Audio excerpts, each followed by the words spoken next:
3, 2. Hi, good evening, and we're live from the crime scene over here. The death, the slow death of the burnt crab. of the burnt crab. You see that, y'all? That's what happens when we get together. We burn crabs. So, hi. Hi. How y'all doing? How you doing? It's Candace P. And the T. And the T. I don't know how to act. And the my T. hair's out today, so and the T. I have makeup, y'all. Ooh. I don't have makeup on today. But I didn't want to do my I makeup. thought we were going live. No. No. No. No. No. No, I'm good. Oh wait, we don't have to because I had it. Yeah, we did it early. So hold on. It's Candace P. Let me get. Ups. Why you got Base. all that? Cut. I don't know. Something about when the lights cut on. I'm sorry. Something about when the light hit me. When the light hit me, just right. I'm talking about when the light hit my skin. You know, just right. right.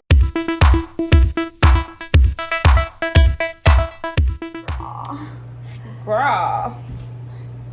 So, welcome back. Welcome back. I hope you all enjoyed our coming. survival. Yeah, our day in the life with us. Day in the life. For the Tough Mudder. I hope you guys Realized how much we went through. Sorry, don't inhale the smoke. God. I'm about to die. I'm about to be DEAD. We're still gonna eat them. We're still gonna eat them. I crabs. mean, they just gonna be a little. We just had Cajun. some trifling children that didn't tell us. Nobody said anything. No, we got 3 kids in here, Nobody said and they ain't nothing. say nothing, cause we had to step outside. Well, Graham, you can't trust him, and Caleb, you definitely Can't trust him. Julius, I'm surprised, but that's you know why? Cause he was on the phone. okay, his door was shut. Mm-hmm. Okay. He don't care about nobody. Well, today we wanted to come. We made it again, and like we keep going through these like life-threatening moments. This is the second one. Just saying. Or was it when I was driving that time coming back from? And I forgot I was at the light. That was a light, not a stop sign. But I was about to go through it. You were. But And anyway. I was like, ooh, I didn't know. She was gone too. But anyway, so we wanted to come and talk to you guys about, recognizing your triggers. Yes, absolutely. Sorry, I'm trying to make a little bow tie on my dress. Oh, wow. But hold on, let me let you guys see. Ooh. Get off that camera. No, what, y'all? Just kidding. Recognizing your triggers and more so with, what triggers you mentally. And then also in a relationship. More so, no, yeah, I'm wrong. We're talking about. Okay, hold on. Okay, guys. Now that you have Beyonce, and I guess right now I would probably be Michelle. You said you like Michelle. I said I like Michelle for cater to you. Okay, I'm not Beyonce. It's Candace P and the And the T. T. So yeah, we were talking about recognizing your triggers regarding a relationship. Yeah, because we are, okay. So we all have, first of all, y'all, let me make sure y'all know that she done turned the damn camera all the way over to her. Sorry. Now that I'm here. Hello. So, wait, it's too far back. There we go. So, I just need to make sure that I'm in the camera. You were in the camera. You were. So, yeah, because, okay, so we all, when you're going into a new relationship, right? Any kind of relationship, it could be a friendship, whatever it might be. Mm-hmm. When you're going into a new relationship, you already have things from your past that are going to influence this relationship, right? Yeah. And it's all about how you use the things that have happened to you in your past on this new relationship or in this new relationship. Like, have you learned from your mascara? experiences? I don't like color. How she's gonna do my mascara? and I'm not have any listening. makeup on. I'm listening. You want some mascara? I lost an eyelash. Damn, homie. I know. So when you're in a relationship, the past relationships that you've had are going to influence your new See, this is the shit I'm talking about. No, okay. Oh, I'm playing. All right. Your new Hold on. relationship is influenced by the past, right? So, like, for example, if you have been double crossed so many times by friends, right? Because for some reason, we're all attracted to certain type of people, right? Doesn't matter if it's a friendship or intimate relationship or whatever. Right. And you continuously get stabbed in the back by different people, whatever. Are you going to keep making these type of people your friends? Are you going to keep those specific people in your life? Yeah. Or are you willing to give yourself more and do things differently the next time around, you know, and say, no, this is not the type of person that I need for me. Yeah. You know, or like so I was saying in a relationship, so I have triggers, right? So do I. We all do. So my triggers are from my ex-boyfriend. After my marriage and everything, I dated, whatever. So he was the first like more serious relationship I had after my marriage. And after the marriage, it was like I already knew the things I didn't want, but I didn't know who this me was anymore, right? So I didn't know what necessarily because you compromised yourself. Yes, but because it had been so much time, like I hadn't been dating in 12 years. Yeah. You know, so it's like, dang, I'm learning myself, but I'm trying to figure out what I want in a man too. So, you know, after dating this person or whatever, he put me through hell. He cheated so much. And he would blame me for his cheating, and he would do crazy stuff to be able to cheat, and like, God, they go through so many hoops and loops and it was twists. So extensive that I honestly don't even know who this guy is. Like, I'm not even sure anything that he told me about himself was true. Yeah. Like, at all. Wow. So, anyways, because of the things that he did and like how he reacted when I found out he was cheating, all that stuff, it's triggering to me. So certain things so my now boyfriend, he really doesn't do much, but like, say he does one thing, right?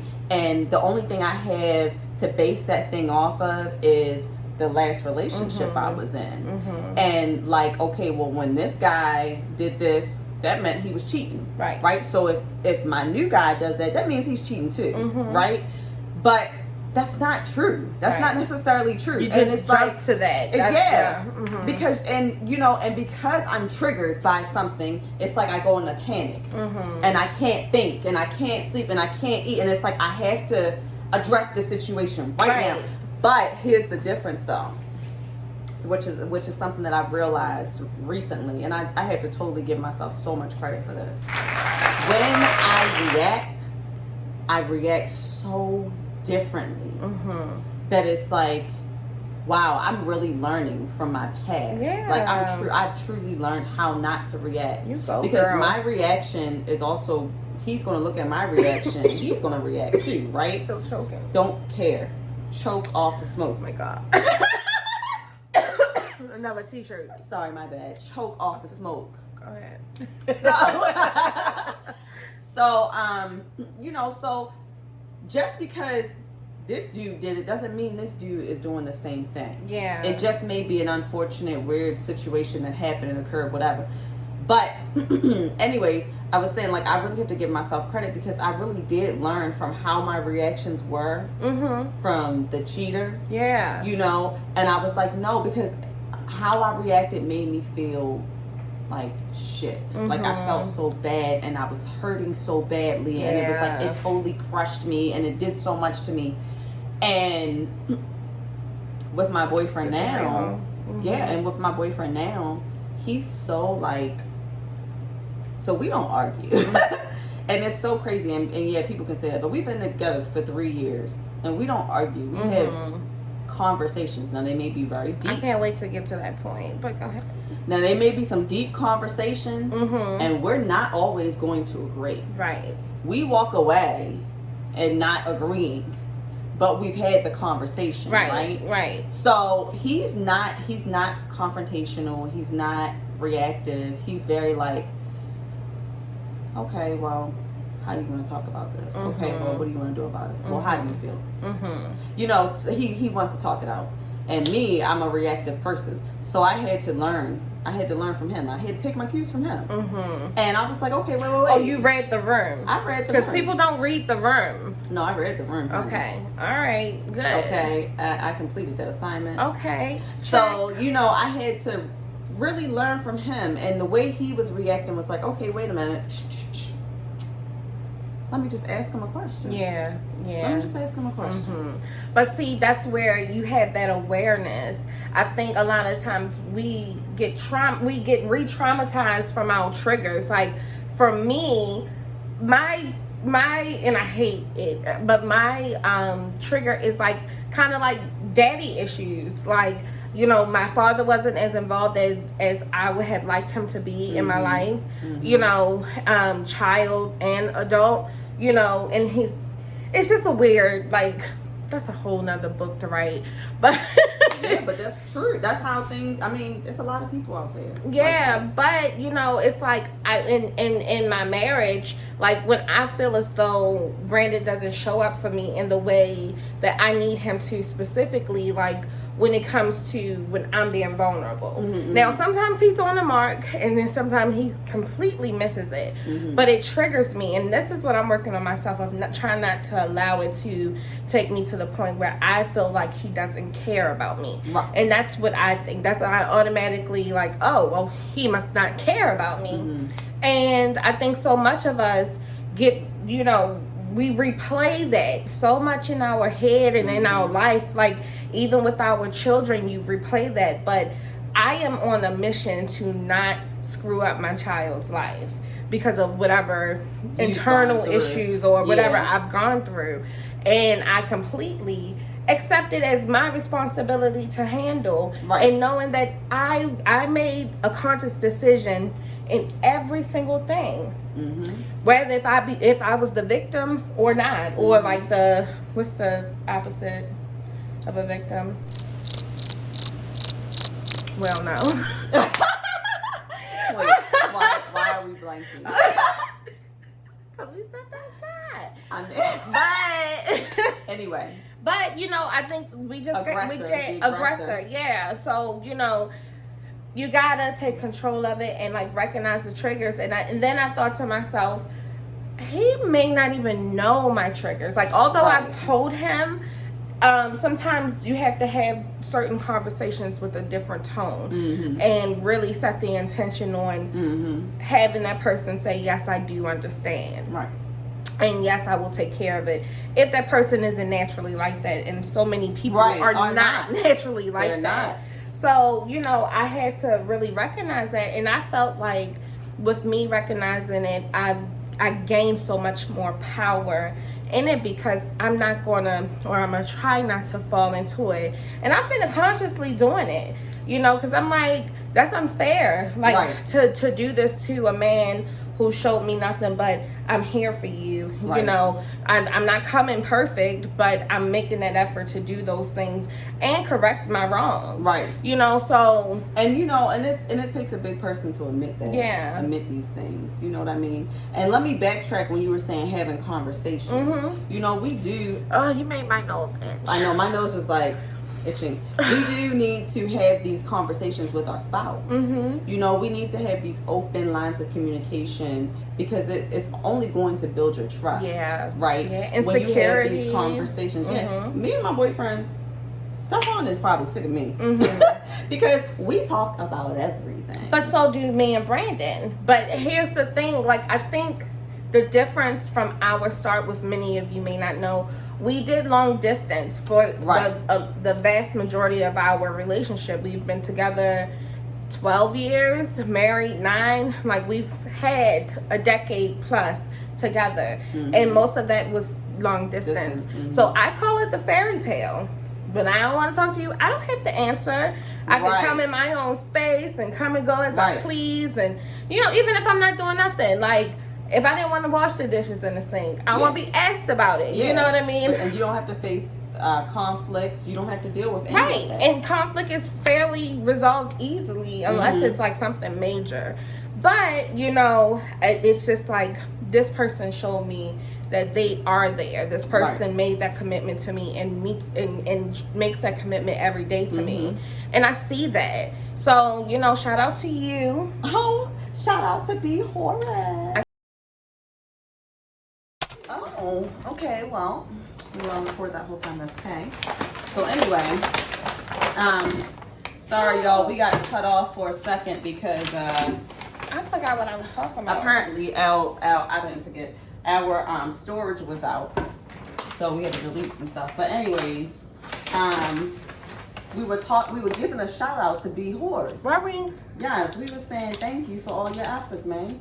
And then I've been on maybe this not too. thank you. Okay, that's not what she said. But I said I see you. She said she see you, Bill. Yeah, I mean, and you know what? I do have to definitely thank Stefan because he has truly shown me what a man is. and he just does. Like, I'll be dealing with something and I'll call him to tell him like the results and he'll be like for example, I needed a new thermostat out of nowhere. And it was hot. It was like 3 days in a row where it was really hot. It was hot. I know. I came over here and sweated my hair out. Listen, don't.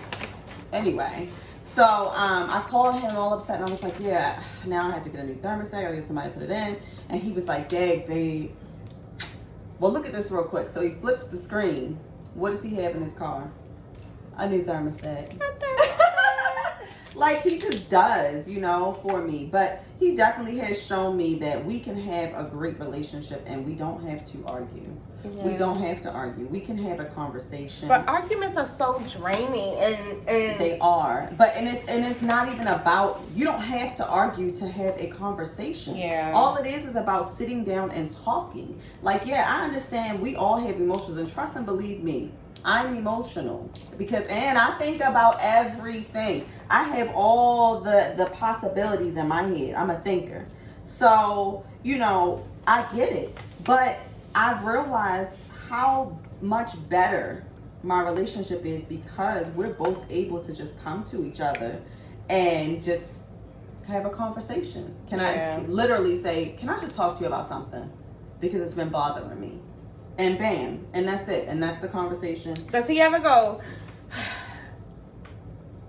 Stefan says, well, I have to, first of all, he says that all the time because I'll tell him, well, my famous line is, hey, babe, I've been thinking.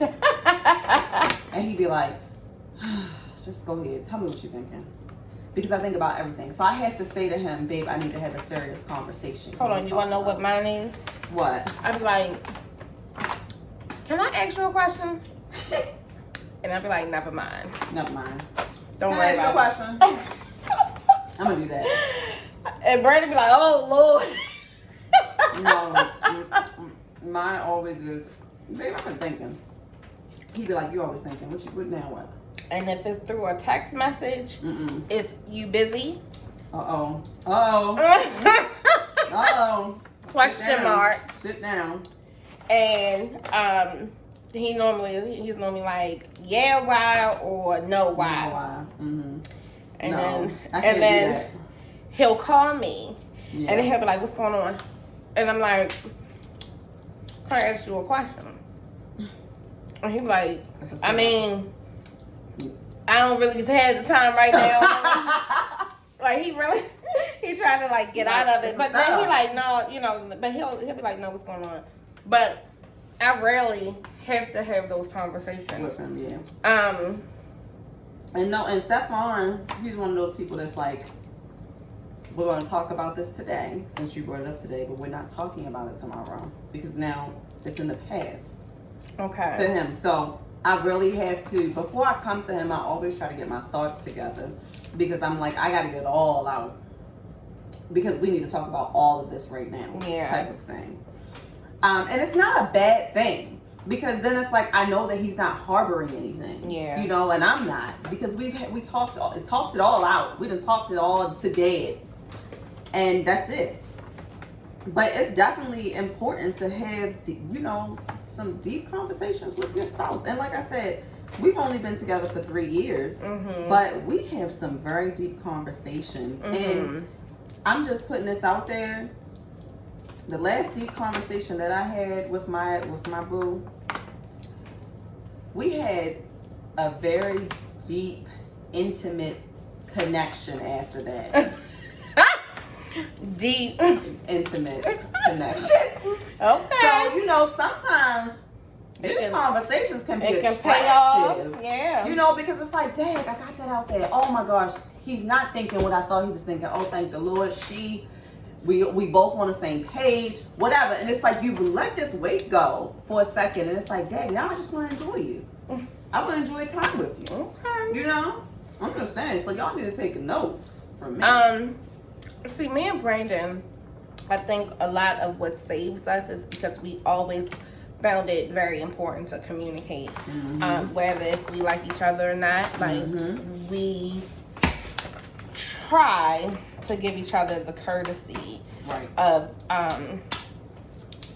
hearing that person out, and it's very important because we say, I feel like we as people will be like, yeah, I'm listening, but did you hear me though? Like you can listen and not hear a word somebody is saying. Yeah. Did you hear? Like I know when that moment happens, because he just be like, and I'm like, what? And I'm like, do you agree, disagree? What? Give me some feedback. Because I'm also, I hate to say it, I'm a nagger. I will nag Brandon to death. Poor Brandon. I'm sorry, man. And I don't even care, because if you do what I say in the first place, sorry for all this noise. If you do what I say in the first place, if you will address it in the first place, like I'm very straightforward. Like if I wanna discuss something, if I feel like something is important, and I feel like I'm only coming to you with things of importance, because I'm not a petty person, and I'm like, I would feel like my time was wasted. Right, you know? Yeah, because no. So, you know, but I'm like, until I feel like you truly understand what I'm saying, I'm not gonna like keep on walk. Well, sometimes like, like walk up on them, like, listen. But you know, I just think it's important to know what your triggers are, because if you don't know what your triggers are, if you can't recognize where it stemmed from and how it's impacting your life in a negative way. And we've talked about this. Therapy, you know, can help in those situations. We've talked about, both of us being in therapy before. There's nothing wrong with having things that you're dealing with as far as your mental health is concerned. There's nothing wrong with that. You know, and sometimes it takes an outside perspective that is not your family or your friends to be able to show you the way. Because yes, we do have triggers, and we do need to address them. We have to address them for ourselves and for the next person we meet. Yeah, but it's like, how do you, did I ever say this? How do you expect your partner to know? Yeah, how do you expect your partner to know? You know, it's unfair. You know, give your partner that grace, that respect, and be honest with yourself and your partner. Yeah. If something is triggering you to the point where it's no longer suits you, it no longer puts life back into you, it's time to move on. That's it. Now, situations can change. If you really feel like this person deserves your efforts and, you know, your willingness to work things out, that, you know, that's cool. But that's something, that's a judgment call. Yeah. And that's still on you, boo. And it's still on you. Because, you know, you just got to be able to recognize where you need to work, what things you need to work on, especially with triggers. And I mean, we know so many times, like, all different types of personalities can be triggers for you. Yep. If it's someone who's aggressive, and you know, you find aggressive people intimidating because somebody did that to you. You know, in the workplace, in social atmospheres, all over. And you have to be open. You have to be aware. Oh my gosh, y'all, she dropping crabs. You have to be open. You have to be 5 seconds. Have to be aware of those things, and you really have to put yourself first in certain situations. You know, and the only way you can put yourself first is learn your triggers and know how to communicate them. Know how to communicate. Because how else will you have a successful relationship even a relationship with yourself, loving yourself, like making sure that you are in the place that you need to be in your life. All those things are, I mean, you gotta address the situations. So yeah, so if you guys want more stories, more personal things, if you want to have I'm questions an open book about relationships, life, I don't know everything, but I know about a little bit of everything. So, I don't know everything either, but I done been through some things. I said this to somebody maybe like a week or so ago, and I said, you know, I always feel so much older than what I am. Yes, Because I always of felt how like that. much I have been through. I'm like, I am too young to have been through the things I've been through. Yeah. Too young. Hey, you know what I want to talk about next time, y'all? What? I want to talk about because I know it's a lot of us out here that have relationship issues when it comes to family. Like how you said you know, your relationship with your father was strained. So was mine. I want to talk about that. I had a trigger so me, my dad, and my sister, we every so often, and I love it, we had FaceTime conversations. Maybe like once a week, all three of us, sometimes more. That's cute. And I love it. And so we'll all be on FaceTime or whatever. Well, maybe like a week or two ago, I had a trigger because my sister was talking about like something about a time when her and dad were like together, and they used to do this whatever all the time. They used to go here all the time. And I don't know, maybe I made a face or something. I don't know. But I didn't respond or anything. Maybe it was my lack of response. You ain't do that with me. No, I didn't say anything. That's what your face said. I didn't say anything. But it also could have been my lack of response. Yeah. And then my dad had said, yeah, I didn't have those moments with Tavia. Aw. You want another one? I just heard this one. Oh. But so, yeah, so it was a triggering thing. It was just like I kind of shut down for a second, and I guess maybe he realized or something like that. But I want to talk about like how do we address these type of things in relationships that you have patched up. You know what I mean? Like, and like I said, like I want to discuss mine with my relationship with my dad. You know. It doesn't have to be with a spouse. It could be with a friend. It could be a family member or whatever. Oh, yeah. But it's like, how do we address these things, you know, after you may have had a lot of turmoil, you've gone through so much stuff or whatever, but after you've gone through these things and then maybe you decided to come back, or maybe, like in my situation, they're family and they're your mom, they're your dad, and of course, that's your parent. You know, that's your mom, your dad. You don't want them to be out of your life. Right. So you try to build this relationship. It may not be what you want it to be, but you try to build this relationship. When moments like that happen, how do you address it? Or do you address it? So, you know, or do you look at it or whatever and then move past it? So from personal experience, because I forgive my dad, forgive. Like, I see where he is, and that's fine. Right. I'm happy for you. Enjoy your life. You know, We just want to make this a part 2. Just another part 2. But, you know, for me, it's like with knowing where you are and leaving it at that, like I had those conversations with him, had to have it several times. And it's still not perfect. Right. And I don't However, expect it to be. I had to be to the point where I forgave him 100%. Because how can I talk to you about moving on and moving forward with you if I haven't forgiven you and won't bring it back up? And that's what a lot of people, they try to get back, they try to do it, and they just can't. It's just not time for them. But I try to do it as soon as possible for me, because once I cut off a person, like they're done. Yeah, that's how I am. There's no coming back. Like, done. I just don't rock with you, and you know it, and you know why. You know, but It's all, you know, but you just got to be to the point where you're ready to forgive and ready to know that you're going to hear things that you don't agree with. You may hear things that's a blatant lie. Right. And you know it. Right. But why argue?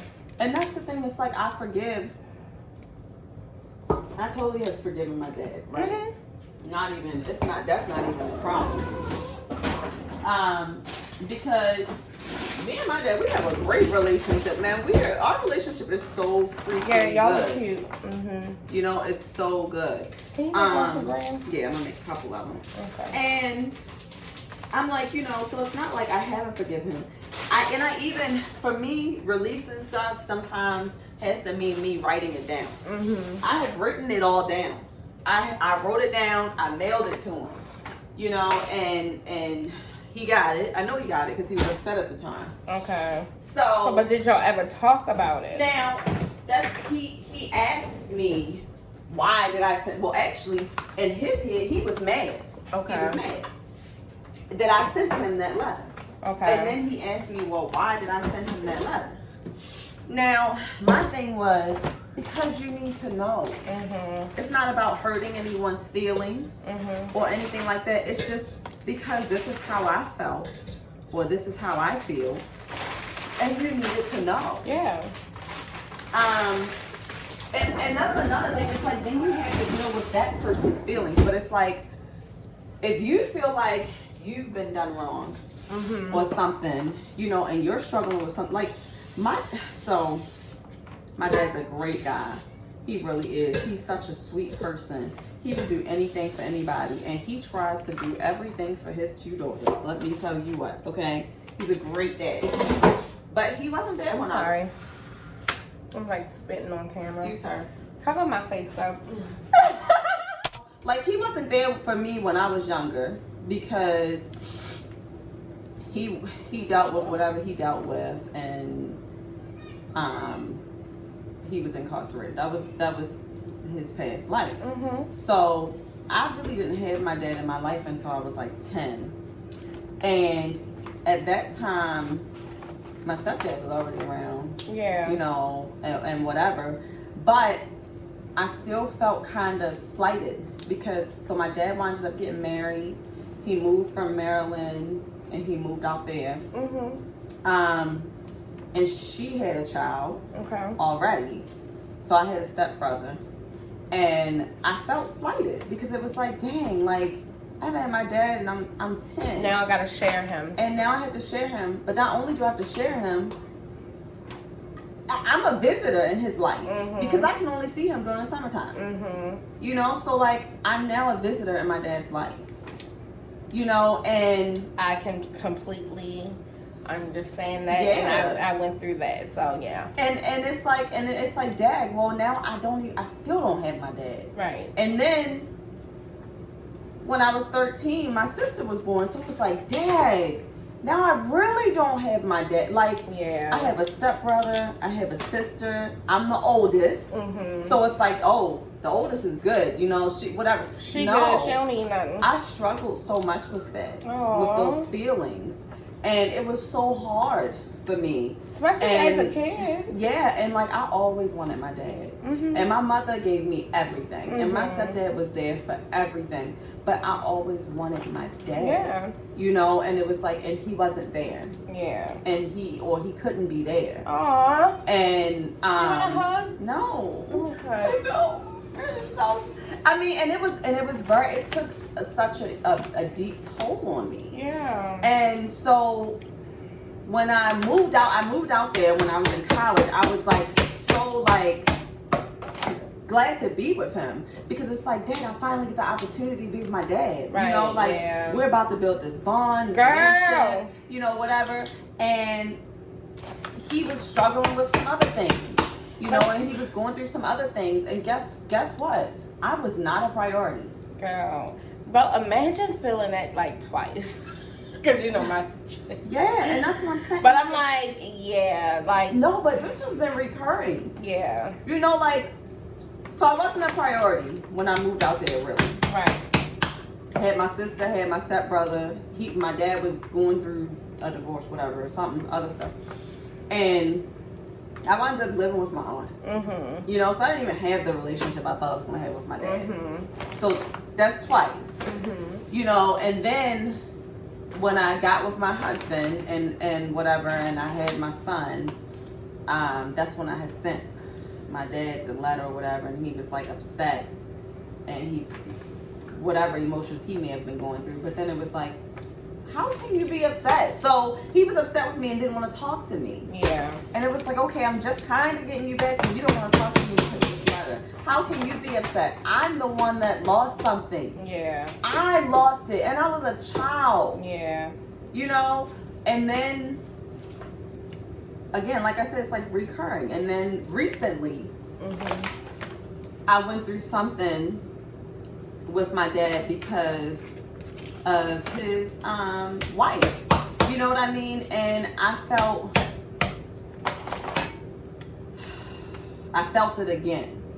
You felt abandoned. And I don't even want to talk about that situation. Yeah. But I felt so, because it's so like recent. Yeah. And I just felt like I was 10 again. Mm-hmm. I was by myself again. Oh I my was God, alone. yeah.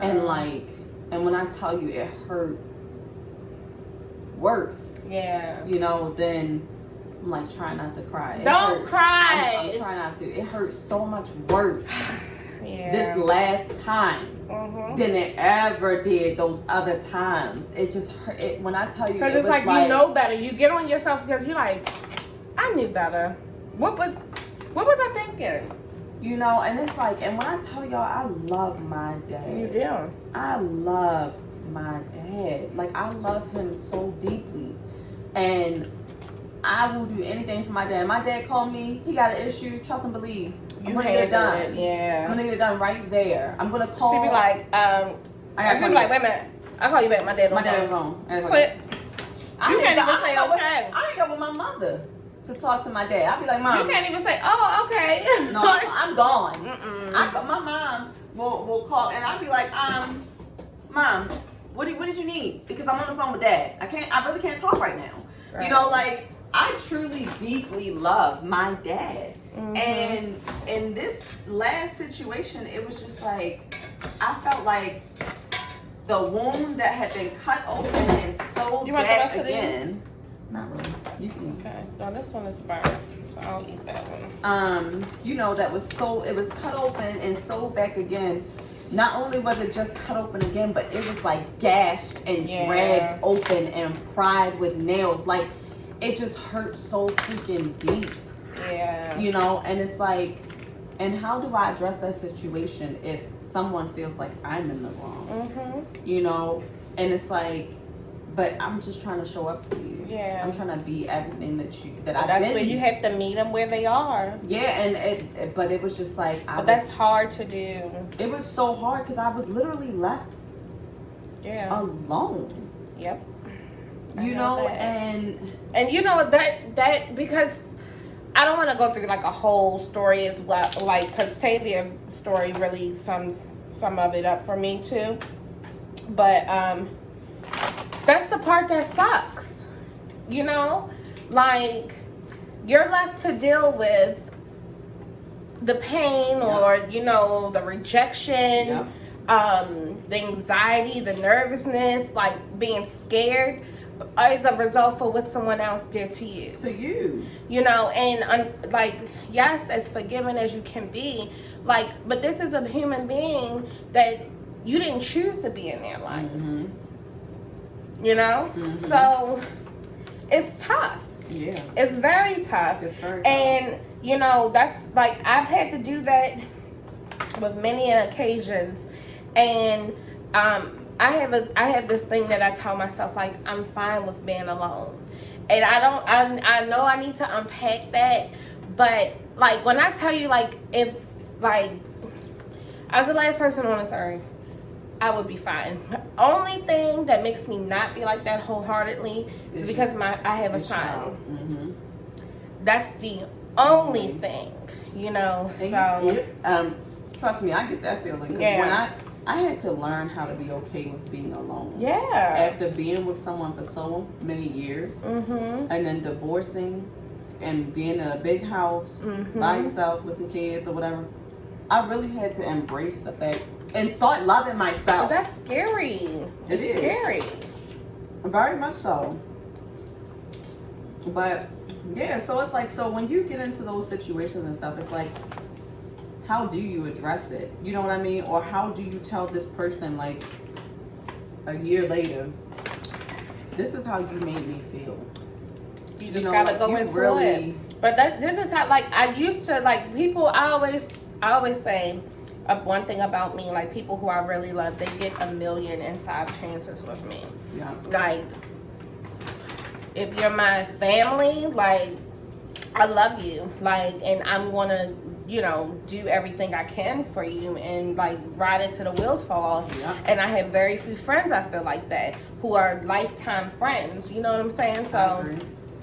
that's where it goes with me.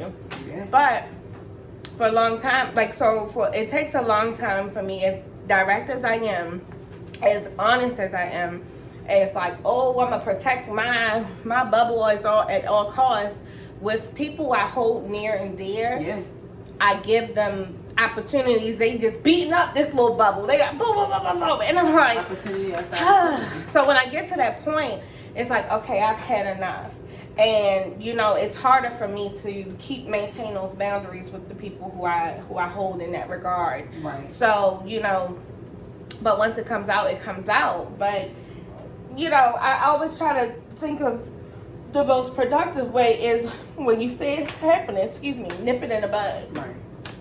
Tell them. That's why I tell Graham, because that's the lifelong lesson I learned. Nip it in the bud right then and there. Mm-hmm. Like, if you don't like how somebody is treating you, tell them to stop. Yeah, tell them to that. I don't like that. Don't do that to me. And I'm like, I don't want you wasting your time trying to give people chances when they don't deserve you at all. Yeah, I agree. You know? I agree. And that's something that I've hit, like, you know how they say you clean out your closet for the seasons? Mm-hmm. I clean out my friendships Cleaning out the for the closet. Seasons. With the I seasons. am down to In the marinade. 4. That's That's better than the patty pie. That's better than the patty pie. Yeah, I'm down to 4 friends. I think Yeah. I have 4. I have 1, 2. 1, 2. Okay, But I have 3. what the I have 3. What the- no. Don't judge me. Because I can't, like, okay, we're friends, but you're family. So I'm not, you're not. I'm my counting friend. you as family. That's what I'm saying. You're not in my friend. And, Yeah. and technically Amari she's my cousin, so she doesn't even count. But she doesn't even count. Exactly. So I only have 3 friends. Mm-hmm. But you know what? Anyway, I'm saying this because I'm saying, don't worry about me, y'all. We good. We good. I look good. look good. Skin look good. Hair look good. Looking good. You ever see that video on TikTok? I told you I talk in TikTok. Oh, I know you told me that. Nobody believes me. I mean, but you don't need a lot of friends, though. You really don't. I clean friend house. No, but All the like I time. said, like, You just need the people that you need in your life. You know who they are, yes. and that's all you need. And I am not closed off to someone potentially No, me either. gaining access to a slot, but I'm just like, you know, I need you to understand that where you are. Right. That's So what if I'm holding you in a regard, even if it's an associate, if I'm holding you in a regard, I expect you to hold me in the same regard. Right. Like, not necessarily like, I'm not saying like if I say, oh, we go together, and you're like, no, we don't. No. It's like if I'm respectful to you, if I allow you to speak, you know, and don't Yeah. cut you off, I value, you know, your presence being around. Yeah. You know, I'm gonna be cordial with you I'm and treating you how I want you to treat yeah.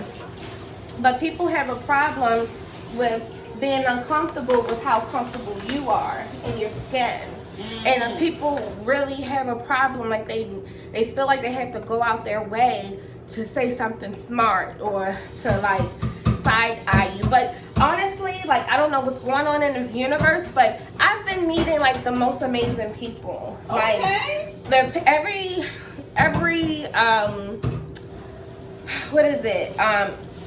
Every time I'm out in a social atmosphere, like I'm meeting really nice people who is just like bigging you up and like, you know, trying to get to know you, like not even on any other thing but platonically, like, hey, you're a nice person, what's up, you know, whatever.